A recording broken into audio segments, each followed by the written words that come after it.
Bueno, segunda parte de la clase de hilos, vamos a ver unos conceptos más que nos quedaron pendientes y después un poquito de arquitecturas de sistemas operativos. Veníamos de hablar de tipos de hilos, KLTs y VLTs. Dentro de los VLTs vamos a analizar una cuestión particular. Los VLTs, cuando se implementa una biblioteca de VLTs, se tiene que tomar una decisión sobre si se van a interceptar o no las llamadas al sistema. ¿Sí? Algunas bibliotecas las interceptan y otras no. ¿Qué significa interceptar una llamada al sistema? Y que el código que está ejecutando, cuando quiere hacer una operación que solo puede hacer el sistema operativo, como por ejemplo abrir un archivo, en vez de realizar directamente la syscall, lo hace a través de una función intermediaria provista por la propia biblioteca, que a su vez después realiza la verdadera syscall. O sea, un wrapper, de vuelta. O sea, varias bibliotecas de usuario proveen varios wrappers para la mayoría de las muchas funciones del sistema operativo, muchas syscalls, y un poco la propuesta de estas bibliotecas es, en vez de realizar las llamadas al sistema directas, vos llamás a esta otra función de reemplazo, que por detrás va a hacer la llamada, pero que antes va a acomodar algunas cosas, ¿no? No es algo que tengan todas las bibliotecas, pero algunas los tienen. Entonces, en los casos en los que se interceptan las syscalls, ¿no? Y una aplicación está programada usando estas syscalls, que es algo optativo de parte del programa y del desarrollador, ¿no? Eso brinda algunas ventajas. Permite dar más opciones y alternativas a la hora de administrar la biblioteca. ¿Sí? ¿Por qué? Porque si un hilo de usuario hace una syscall directa contra el sistema operativo, la lógica de la biblioteca no es una entidad que está ejecutando y monitoreando lo que está pasando, sino que son un montón de funciones. Por lo tanto, si yo hago una syscall directa contra el sistema operativo y el sistema operativo bloquea al hilo y al proceso, la biblioteca nunca se enteró de que eso ocurrió y tal vez cuando el proceso vuelva a ejecutar sería una buena idea que el hilo que generó el bloqueo dé paso a otro hilo para ejecutar, ¿no? Tal vez eso daría un poco más de justicia, que poder hacer un thread switch. Pero para poder hacer ese cambio de que el hilo que generó el bloqueo deja de ejecutar y la próxima vez que hay quantum para ejecutar, ejecuta otro hilo, para poder hacer ese switch, la biblioteca tiene que poder ejecutar y darse cuenta de lo que está pasando, ¿no? Entonces, realizar una syscall, pero a través de un wrapper de la biblioteca, le permite a la biblioteca saber que se va a hacer una operación que podría bloquear todo el hilo y todo el proceso del nuevo test. ¿Está bien? Y por lo tanto acomodar las estructuras internas para que ante la vuelta de la ejecución del proceso completo continúe otro hilo, ¿no? Eso de que continúe otro hilo, de poder tomar una decisión de planificación, es lo que referimos como replanificar. ¿Está bien? Queda supeditado, como dije antes, a la elección del programador, ¿no? La biblioteca dice, yo proveo esta lista de funciones, estos wrappers, pero si el que hace el código después llama al RED directo, no se va a poder lograr interceptarlas y no se va a poder lograr, por ejemplo, tomar algunas decisiones de planificación. Otra decisión importante o otra estrategia que se habilita una vez que se interceptan las syscalls es la técnica de jacketing. ¿De qué consiste esa técnica? Consiste en que convertir aquellas syscalls que eran bloqueantes en no bloqueantes. ¿Sí? ¿Cuál es el objetivo? Evitar una de las desventajas que traían los hilos de usuario, que era esta segunda desventaja, ¿no? Si un hilo se bloqueaba todo el proceso. Entonces, si se usa la técnica de jacketing, entonces las syscalls bloqueantes se transforman en no bloqueantes. Y por lo tanto, ese hilo que llama a una operación que en otra situación bloquearía, de golpe ahora no bloquea, y por lo tanto, otros hilos pueden ejecutar. ¿Sí? Pero para que esto pase, para poder evitar esta desventaja de los ULTs, es necesario que la biblioteca pueda interceptar las syscalls, ¿sí? Si no, no puede transformarlas en bloqueantes y no bloqueantes, no puede acomodar la planificación de los hilos, ¿sí? Entonces, interceptar las syscalls por permiso de una manera del programador permite tener una gestión un poquito mejor de la planificación y aparte permite aplicar esta técnica, ¿sí? Entonces, ¿cómo es un poco esta técnica vista un poquito más gráficamente? Esto de, si tengo VLTs y uso jacketing, entonces el bloqueo de un hilo no va a implicar el bloqueo de otros, ¿sí? Logro evitar esa desventaja. Bueno, lo podemos ver de la siguiente manera. Tengo un proceso con un ULT que tiene su lógica de negocio y en un momento va a realizar una syscall, ¿sí? Necesita, de vuelta, yo que sé, leer datos de un archivo, ¿no? Entonces, si yo adopto la estrategia de llamar directamente al sistema operativo, por más que la biblioteca me ofrezca un wrapper, yo decido no usarlo, ¿sí? Entonces llamo, en el caso de Linux, supongamos la función read, nada, salteé, la biblioteca nunca se dio por enterada, el sistema operativo recibe la llamada y probablemente bloquee a todo el proceso y todos los hilos que haya adentro, ¿no? Acá hay un solo ULT, pero imaginémonos que podría haber otro, ¿no? ¿Cómo se vería si en realidad yo tengo la otra estrategia y llamo a un wrapper de la propia biblioteca y entonces la biblioteca puede interceptar esa syscall? La estrategia 2, el ULT llamaría a otra función. Entonces, esa función pertenece a la biblioteca de ULT, por lo tanto, la biblioteca ejecuta, se da cuenta de que tiene que ejecutar ella una syscall a nombre del proceso y transforma o realiza la misma syscall que hubiera hecho el proceso, pero en un formato no bloqueante, digamos, ¿no? ¿Cómo se logra esto de hacer las syscall no bloqueantes? Esto en realidad no es tan relevante para esta clase, depende de cada sistema operativo. Acá yo lo estoy representando como que le mandas un parámetro que dice no te bloquees, pero no suele ser así. Pero bueno, quédense más o menos con el concepto, ¿sí? Entonces el sistema operativo termina recibiendo esa llamada. Pero ahora recibe una llamada en configuración no bloqueante, ¿no? Y acá retomamos ese concepto importante que vimos al final de la clase de procesos. Una syscall no bloqueante, si la operación va a tardar mucho tiempo, no bloquea al proceso. Tampoco hace la operación, pero no bloquea el proceso. Y por lo tanto, la biblioteca se entera que la operación no se hizo y tiene la potestad de simular de alguna manera ella el bloqueo del hilo que hizo la operación, porque el hilo estaba esperando leer un archivo, ¿no? Y no se puede leer en este momento. Y dar paso a la ejecución de otro hilo que pueda estar acá abajo del mismo proceso, eh, simulando lo que pasaría con los hilos de kernel.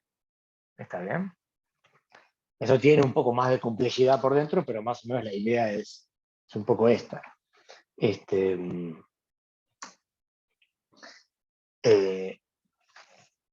Si hay jacketing, las syscall es convertida en no bloqueante, pero también puede ser que la biblioteca no venga con esta funcionalidad, pero ofrezca los wrappers para hacer una mejor gestión, ¿no? Acuérdense, interceptar las llamadas al sistema le permite a la biblioteca implementar jacketing, pero podría no tener esa funcionalidad, ¿sí? Bueno. Gracias, Gabriel. Sí, me acordé medio de pedo de poner a grabarse. Pero como siempre hay que chequear encima a veces las cosas, está grabándose. Seguimos. Bien. A ver si acá hay algún comentario de relevancia. No, ninguno, listo.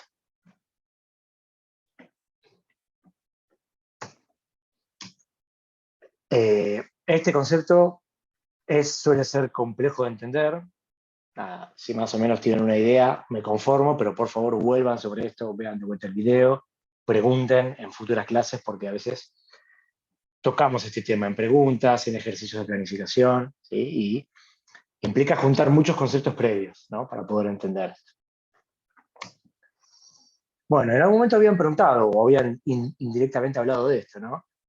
Pues puedo tener un proceso con KLT, sí. Puedo tener un proceso con ULT, sí. Puedo combinar y crear KLTs y que cada KLT tenga ULTs también, ¿sí? No se hace muy seguido, en alguna época los sistemas operativos lo proponían, pero bueno, la idea es tener ambos beneficios, ¿no? Tener un poco de, aprovechar el multiprocesamiento, que esto significa poder tener hilos en varios procesadores, porque tengo KLTs, pero aparte dentro de un KLT tener mucho trabajo multiprogramado con bajo overhead, ¿sí? Casos puntuales de esto puede ser, si yo tengo tareas que son CPU bound, ¿se acuerdan de ese concepto? Tareas que implican mucho uso de la CPU y poca entrada-salida. Entonces tal vez me conviene tener un KLT y muchos ULTs adentro, entonces entre ellos voy iterando con un bajo overhead y aprovecho al máximo la CPU. Pero tal vez si tengo tareas que son de tipo IO bound, entonces implica bloqueos largos, mejor por ahí crear un KLT que realice esas tareas, entonces el KLT se bloquea, pero no afecta, por ejemplo, el resto de los hilos. Y acá justamente estaba este ejemplo, ¿no? De que Redis más o menos tiene la idea de VLTs, pero implementa hace algunos años algunos KLTs voladores para funcionalidades específicas, para funcionalidades de entrada-salida específicamente. Pero bueno, acá se puede ver visualmente, ¿no? La técnica de hilos de usuario, ¿no? Donde en el espacio de kernel lo que ve el sistema operativo es un proceso, digamos. Piensa que hay un único hilo de ejecución, pero en realidad dentro de la biblioteca tenemos varios. Una estrategia de hilos a nivel kernel solamente, donde tengo KLTs, y entonces en el espacio kernel el sistema operativo dice, bueno, hay un proceso, pero también hay hilos. Y la estrategia combinada, ¿está bien?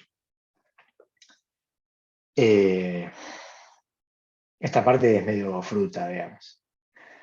O sea, en realidad cada KLT tendría sus propios ULTs. Sería más como esta, digamos, en realidad. De acá podrían salir muchos, digamos. Pero esto de que se juntan y después entre ellos se los reparten, medio raro. No me gusta cómo está mostrar acá. Este gráfico tendríamos que mejorarlo acá. Vamos a poner una nota. ¿Qué va a decir? El gráfico de Combined no me gusta. Me refiero a la parte de proceso contra 2 KLTs y luego bancan los trapos contra 3 ULTs. Poco real. Los alumnos del futuro disfrutarán ese beneficio.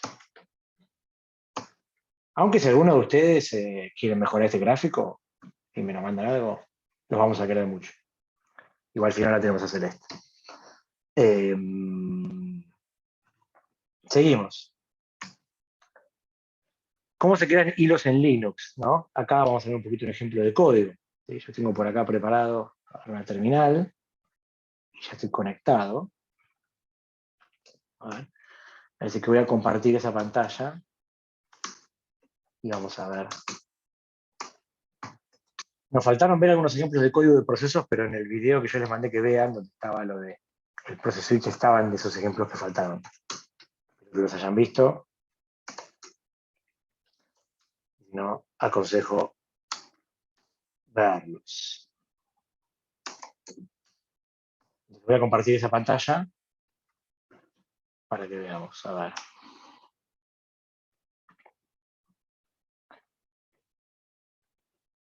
Déjame un segundo que voy a primero a eliminar todas las notificaciones de acá como para que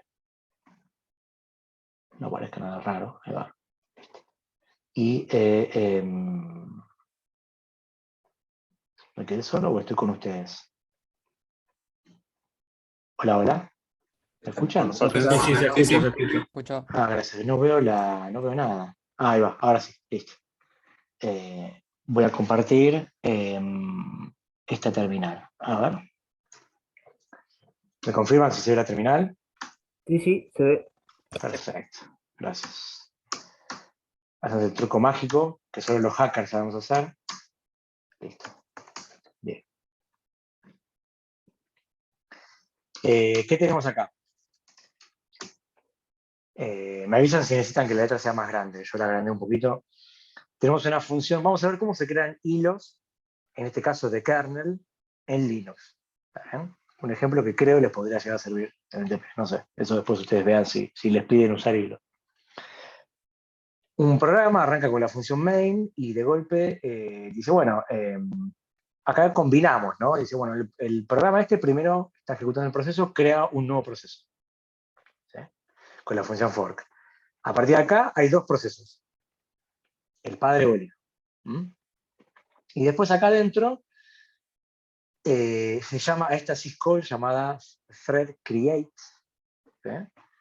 Que es la syscall en Linux para crear un hilo de kernel. ¿Sí? Fíjense que nada que ver con esta función. ¿Sí? Cuando yo creo un hilo en Linux, le mando la dirección de una estructura que tengo que tener preparada para donde el tipo va a guardar información. Es como el manejador, la referencia al hilo.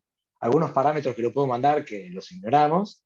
Y la parte más importante, el tercer parámetro en este caso, es qué va a ser el hilo que yo estoy creando. ¿Sí? Entonces, ¿qué se le manda en este caso? El nombre de una función que yo tengo que tener programada acá arriba, acá la tengo declarada.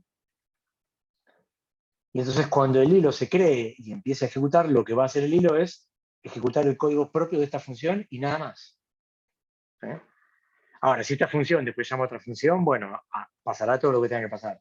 Pero cuando la función esta termine, termina el hilo. ¿Sí? Es distinto de la creación de procesos. ¿Está bien? Entonces yo, acá hice la declaración de la firma de la función y acá abajo está implementada, ¿no? La función se llama print.data_and_wait y si la vemos acá abajo, es muy sencilla, lo que hace es imprimir información del hilo, esperar 100 segundos y finalizar. ¿Sí? Y imprimir la información del hilo, acá tenemos abajo esa función. Muy sencillo. Consulta el process ID del proceso, ¿no? Del hilo. Consulta el parent process ID y llama a otro syscall para consultar el thread ID. ¿Sí? Esto se hace de una manera medio rara. Ignoremos esto, pero bueno. Y imprime todo eso como un campeón y termina. ¿Está bien? Acá es imperativo explicar una cosa previa de cómo funciona fork, que yo no expliqué. No sé si por ahí los que son recursantes ya lo saben, ¿no? En Linux, cuando vos creas un proceso, lo que pasa es que en realidad el proceso padre es duplicado, o sea, que el proceso hijo es una copia del proceso padre. ¿En qué sentido? Se copia el código fuente, se copian las variables, ¿sí? Y se continúa ejecutando desde el lugar de donde se hizo la copia. No es que comparten el mismo código ni la variable, tiene una copia de, ¿está bien? Cada O uno sea, su variable. sería un PCB nuevo. Exacto, O PCB sea, nuevo, código nuevo, variables nuevas. Todo lo aunque mismo. sea lo mismo, pero en código y datos, pero datos no sé, pero código, y sería duplicar un PCB. El proceso completo, el PCB y todo el resto de los elementos de la imagen del proceso. ¿Está Ok, bien? y acá T1 y T2 serían TCBs.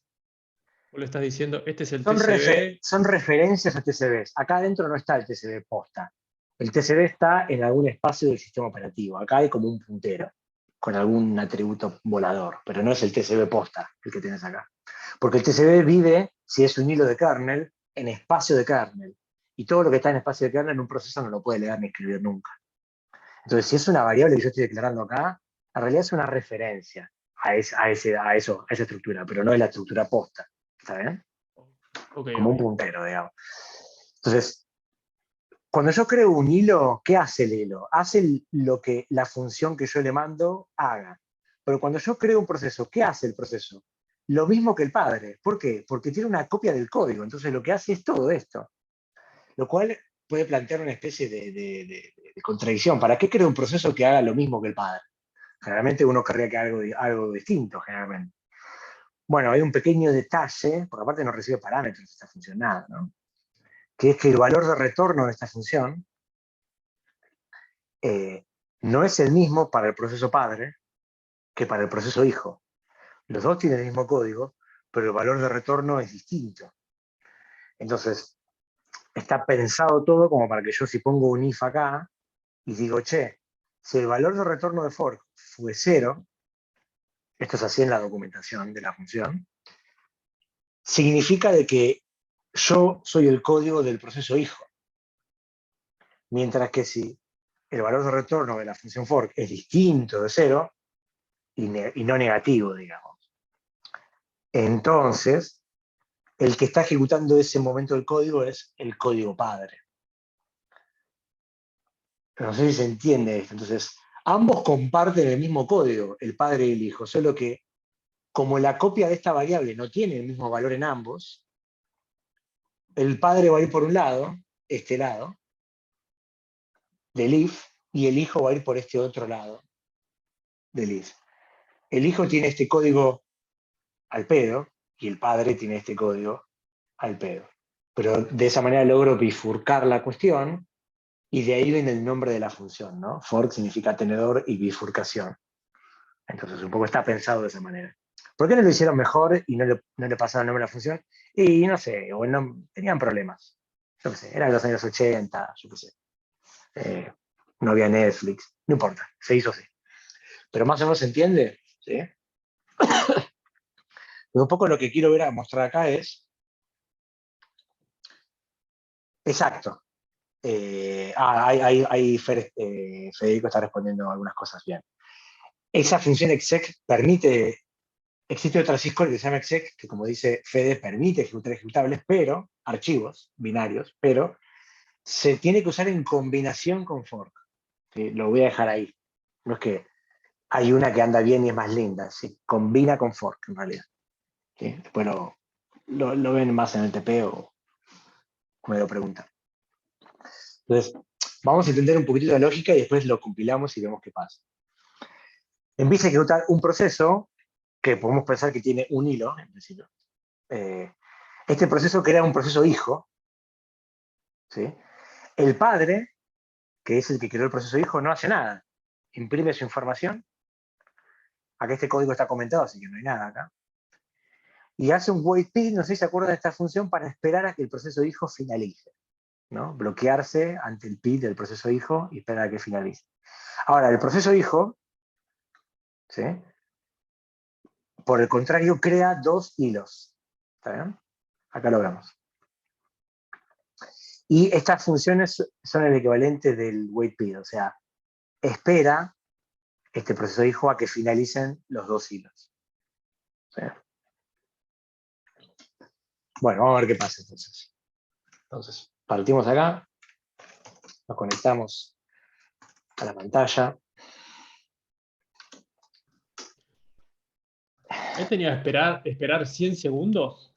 Sí, eso para que nos dé tiempo para que podamos listar los procesos e hilos en el sistema y verlos. Se va a quedar todo frenado, porque si no, crea los hilos, finalizan y no ves nada, digamos.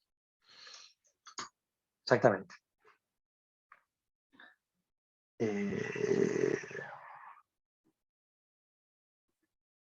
Compilar como un campeón y después htop. Va a estar bueno. Y F5. Bien, listo. Bueno, vamos a compilar. Compilamos acá y falla. ¿Por qué?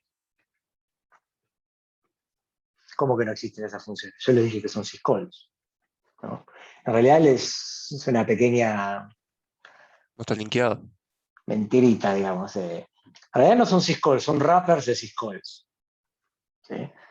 Y esos wrappers en realidad están en una biblioteca que yo tengo que linkear, que no es la biblioteca estándar de C, que se linkea por defecto, digamos, ¿no? La biblioteca estándar de C tiene funciones como printf, que como las usa todo el mundo, se linkea por defecto, pero yo no tengo que hacer nada cuando uso una función como esta.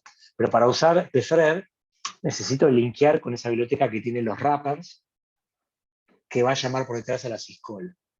Entonces, hacemos esto y le mandamos un parámetro que se llama -pthread, que es la manera de decirle, che, buscar una biblioteca que se llame así en el sistema y si la encontrás, pegale las funciones a este binario y ahora sí vas a poder encontrar lo que tenés que hacer. Entonces acá tenemos el ejecutable, ¿eh? Y ya sabemos cómo funciona eso, ¿no? A.out, ejecuto, y acá lo que vemos es que se imprimieron los valores, ¿sí? Y tengo el programa frenado, ¿no? Está esperando los 100 segundos. Entonces voy a finalizar la aplicación y vamos acá abajo a probar esto del F4. HTOP es otro comando para ver procesos más más cool, digamos, con colores y cosas mágicas, ¿no? Si algún día, tipo, están al lado de alguien y lo quieren sorprender, digamos, quieren no sé, sorprenderlo para poder invitarlo a salir o algo, y esa persona conoce el comando top, ustedes digan, ¿a qué no conocías este, no? Y con este lo conquistan y nada, después, bueno, nada, van a caer bien, sí. Eh, y acá era con F4. Ay, ¿cómo hago esto? A ver, un segundo. O F5. F5. ¿Y F4 para qué? Para filtrar. Creo que ese 4 era para los filtros, ¿puede ser? Ah, claro, yo acá voy a poner a.out y vamos a ser felices. Bien, vamos a ver si funciona. Clear. Entonces corremos el programa, acá ponemos F4 y escribo out. No, escribo a.out. Y ahora dejo esto como enter y ahora pongo el formato árbol con F5, ¿no? Y ahí se ve un poco el caminito, ¿no? Fíjense, proceso padre creó el proceso hijo y este creó dos hilos. ¿Está bien? Acá es válido decir que acá hay un primer hilo, ¿sí? Digamos que conceptualmente en realidad este proceso tiene tres hilos, este y estos dos que se crearon, ¿no? Y este tenía uno acá, ¿no? Entonces fíjense, este de acá tiene un Process ID 2131, que es el que lo vemos acá, ¿sí? Este es el último que imprimió. En el caso de Linux, bueno, tiene un thread ID acá, un 2131, perdón, era 2130, no el Process ID. Y el thread ID es el 2131. ¿Qué significa esto? Este hilo de acá pertenece, ya me acordé de lo que tenía que decir, uy, qué bueno que me acordé. Pertenece a este proceso, ¿sí? Por eso es que cuando este hilo imprime su Process ID, muestra 2130. ¿Está bien? Porque este hilo, su ID de hilo es este, pero el ID del proceso al que pertenece es 2130. ¿Está bien? Y acá están los otros IDs, ¿no? Y acá hay una cosa que me acordé que les quería decir que era muy importante. Como los procesos son entidades independientes, yo había sido muy explícito con respecto a que si un proceso crea un proceso hijo, si el padre muere, el hijo puede seguir ejecutando como un campeón, ¿sí? No es que el sistema operativo los finalice en cascada, pero distinto es con los hilos. ¿Está bien? El hilo no puede vivir por sí solo si no está contenido dentro de un proceso, porque la finalización del proceso que lo contiene implica liberar el código, los datos, y el hilo solo era el stack con un TCP. Le falta mucha información para poder laburar. Entonces, finalizar un proceso sí implica finalizar todos los hilos que están adentro, ya sean de usuario, de kernel, no importa. Finalizar un proceso implica finalizar todos los hilos, ¿está bien? Pero si el proceso tenía un proceso hijo, ahí es otra historia con ese proceso hijo, ¿ok? Pero los hilos del proceso que está siendo finalizado, finalizan todos, ¿sí?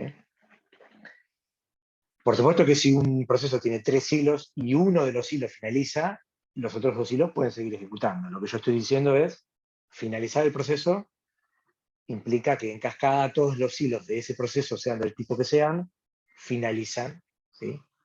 De manera absoluta. Caput, digamos. Se finit. Hasta la vista, baby, y un montón de frases que no tienen sentido, ¿sí? Bueno.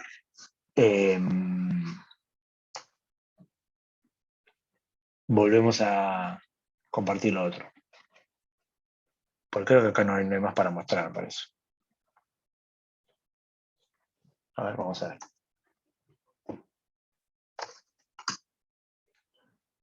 Bla, bla, bla, bla. Poder de que pasó craquea, sí. Acá hay otro comando.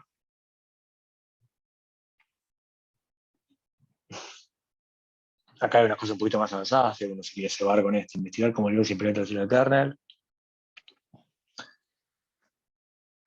Muy bueno, el de la variedad global. Eso está buenísimo para ver. Yo me salté una cosa acá.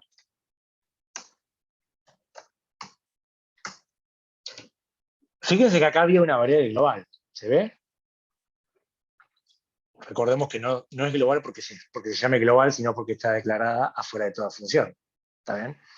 ¿Y qué dijimos conceptualmente? Todos los hilos comparten las mismas variables globales. Ahí no son copias. ¿Y cuándo se modifica la variable global? A ver, vamos a ver.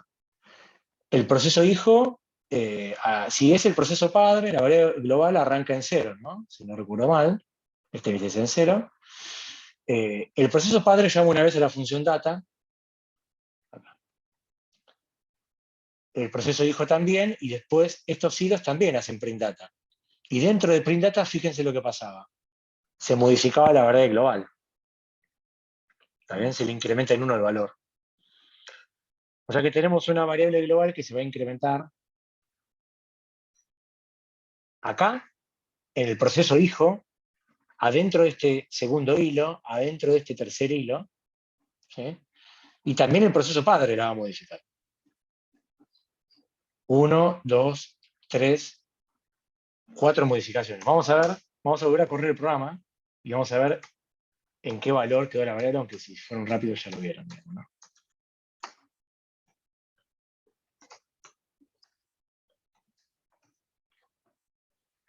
Ahí va.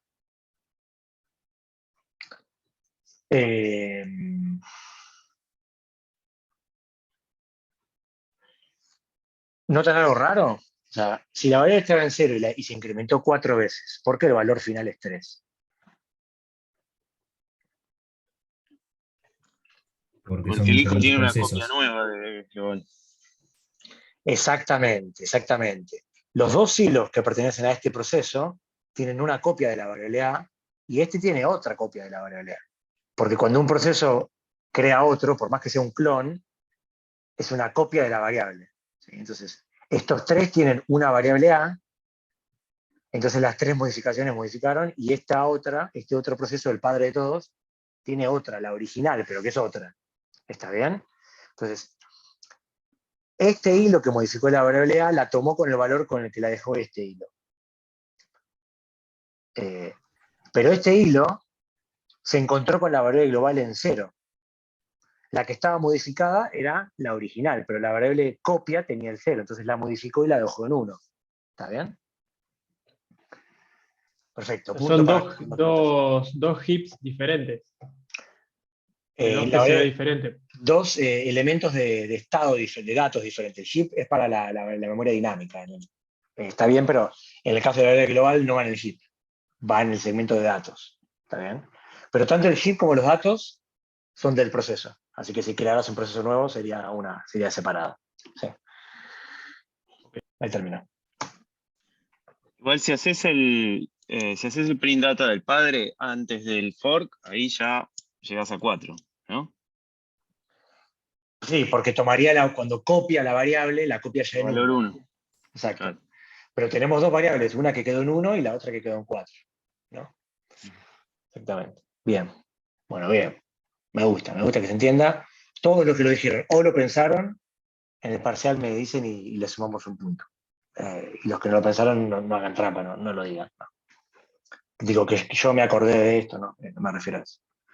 Bueno. Bueno, ya sabemos cómo se crean hilos en Linux. Bien, segunda parte de la clase, más corta, ¿sí? Empezamos a hablar de arquitecturas de kernel. ¿Sí? Nada, sencilla la cuestión acá.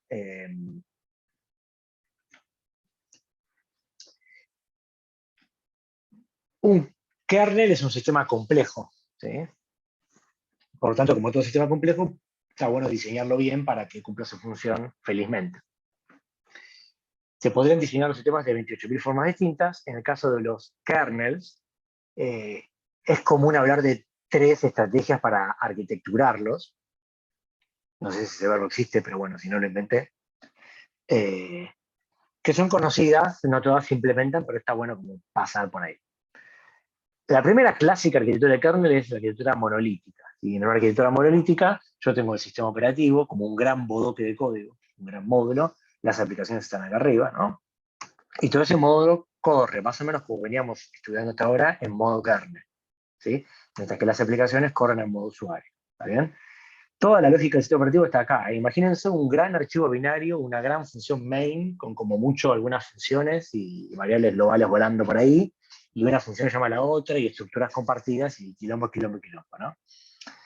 Esta estrategia es la que siguen muchos sistemas operativos, es eficiente, es rápido, porque no hay mucho overhead dentro del kernel, pero por otro lado, tener todo tan acoplado y tan cerca tiene contras que responden a principios de diseño, ¿no?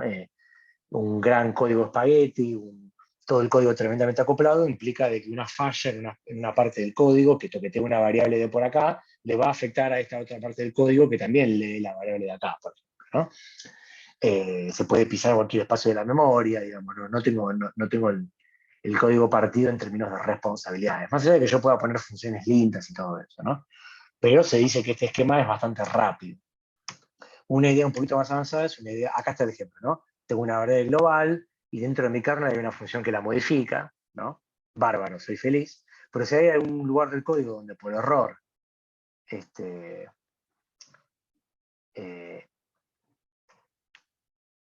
no sé si, este ejemplo no sé si queda como que es por un error, pero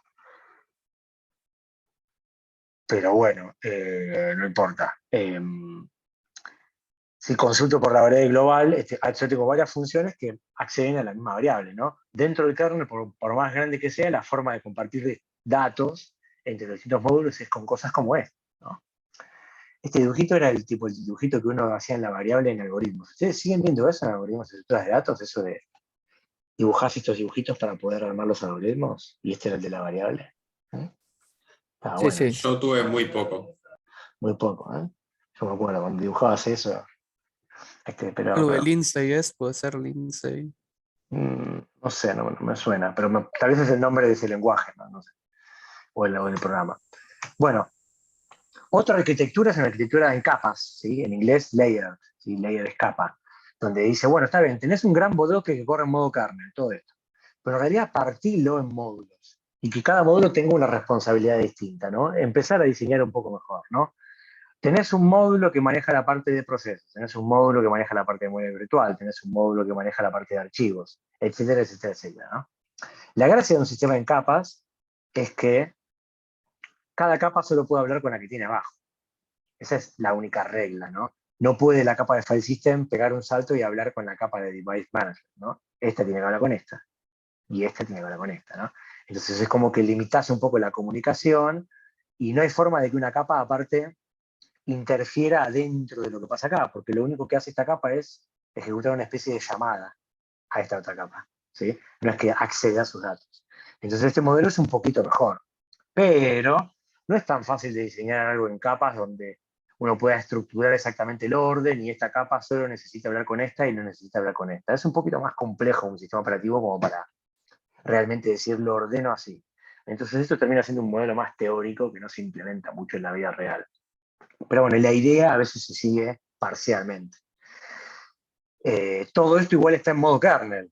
Acuérdense, por lo tanto, si este tiene un problema, un bug, y le pinta acceder a una dirección de memoria que está acá, es como que no puede, pero sí puede. ¿Por qué? Porque está en modo kernel, y si estás en modo kernel sos Dios, ¿sí? O Chuck Norris, elijan el Dios que les gusta. ¿Y eso entonces qué significa? Y que puedes hacer lo que quieras, ¿no? Entonces, un colapso en una de las partes del sistema operativo puede generar un impacto en todo el sistema operativo, ¿no? ¿Sí? Como el Titanic, cuando se inundaron los 6 compartimentos y no 5, digamos. Era esa la diferencia, ¿no? Bueno, no me acuerdo. Siguiente y última arquitectura, un poquito más linda y avanzada, aunque no necesariamente usada, es la arquitectura llamada microkernel, ¿sí? La idea de microkernel es, bueno, ¿sabes qué? Voy a tener una parte chiquitita que corra en modo kernel, que tenga cierta lógica del sistema operativo, del núcleo, pero no toda, la parte más chiquita posible. Y el resto de la lógica que normalmente tendría en modo kernel, en realidad voy a lanzar pequeños procesos que van a resolver esa lógica. Y que como son procesos y ya no están dentro de este microkernel, por eso se llama así la estrategia, corren en modo usuario. Acá arriba faltaría dibujar los procesos comunes, ¿no? Los de los usuarios. ¿Qué tiene de interesante esto? Y se plantea como un sistema un poquito más robusto y estable, en el sentido de que si falla estrepitosamente el sistema de manejo de archivos, que es parte del sistema operativo, no hay forma de que este impacte acá o acá o acá, porque al estar aislados como lo están los procesos, no hay forma que pueda escribir en este espacio de memoria, no puede impactar en el espacio de kernel, no puede ejecutar instrucciones privilegiadas, ¿no? Están recontra limitados, ¿no? Así que es interesante desde ese punto de vista, ¿eh? Una posible contra que se suele referir a este esquema es que, ¿qué pasa si este chamaco necesita algo de este otro chamaco? ¿Sí? O este necesita algo de este, ¿no? Puede pasar, pero los procesos son entidades aisladas, entonces, ¿pueden comunicarse? Sí. ¿Cómo? Con el mecanismo que ya sabemos, IPC, una syscall, que implica pasar por el kernel, y entonces que le llegue alguna especie de mensaje a este chamaco o chamaca para que responda como campeona, ¿sí? Así que se pueden comunicar, sí, pero tenemos un agregado que acá no teníamos. ¿Y cuál es ese agregado? Overhead, ¿sí? Porque acá estamos ejecutando en modo usuario, y para poder hablar con este chamaco, cambio de contexto, cambio de modo kernel. De modo kernel a modo usuario, ejecuta este chabón, responde modo usuario, modo kernel, ¿sí? Cambia de contexto también y vuelve. Entonces se dice que hay un poco más de overhead. Esto no significa que esta arquitectura sea específicamente lenta. Hay sistemas que se implementan siguiendo un poco esta línea, pero es una posible contra. ¿Está bien? Entonces, 3 arquitecturas, ¿sí? Monolítica, gran bodoque, capas, casi nunca se implementa exactamente así, y esta, meramente teórica, supuestamente el kernel de Mac sigue un poco esta idea. Hay un kernel llamado Minix, en el cual se basó Linux Torvalds para inventar Linux, que sigue esta estrategia, pero es un kernel más académico. La gran mayoría de los sistemas conocidos, Linux, Windows, implementan esta estrategia, pero adentro en realidad el bodoque lo estructura un poquito mejor en algo parecido a esto, pero no igual a esto, ¿no? Pero termina siendo, en el sentido más estricto de la palabra, Linux, Windows, kernels monolíticos, ¿sí? Bodoque y código volando por ahí, estructurado con funciones que parece que son módulos, digamos, y programadores dedicando mucho de su tiempo para que eso esté vivo y todos nosotros tengamos trabajo, digamos, indirectamente, ¿no? Bueno, preguntas, veo muchos mensajes, pero tal vez Fede estuvo bancando los trapos. Bien ahí, Fede, ahí, ¿eh? Quedó ahí una última. Hay varias anotaciones en esas PPT, me dice Julián. Bueno. Eso habla mal de mí, porque tendría que haber revisado las anotaciones y corregido, pero habla bien de ustedes que lo notaron, así que lo mejoramos para el cuatrimestre que viene. Esperemos. Consulta, ¿qué parte del mode switch genera tanto overhead? Es que el hecho de hacer un cambio de modo implica un cambio de contexto, porque vos del proceso pasa a ejecutar el sistema operativo, entonces el contexto del proceso tenés que guardarlo. El contexto del sistema operativo lo restaurás. Y ahí tenés el overhead. Digamos, ¿no? Un poco eso, ¿no? Validaciones que se hacen de seguridad, ¿no? Entonces, para nosotros el mode switch es sinónimo de un overhead que, de vuelta, es mínimo, pero a escala puede ser mucho y por ahí uno quiere optimizar, ¿no? Entonces está bueno tener presente eso. ¿Qué más? Mirá, terminamos, qué lindo. ¿Conocen esta serie? Si no la vieron, se la recomiendo. BoJack Horseman, está en Netflix. Pero si están medio deprimidos, solo vean las primeras temporadas, ¿sí? Esperen estar en un momento más alegre, pero es muy interesante. Bueno, ¿quedó alguna duda, alguna consulta?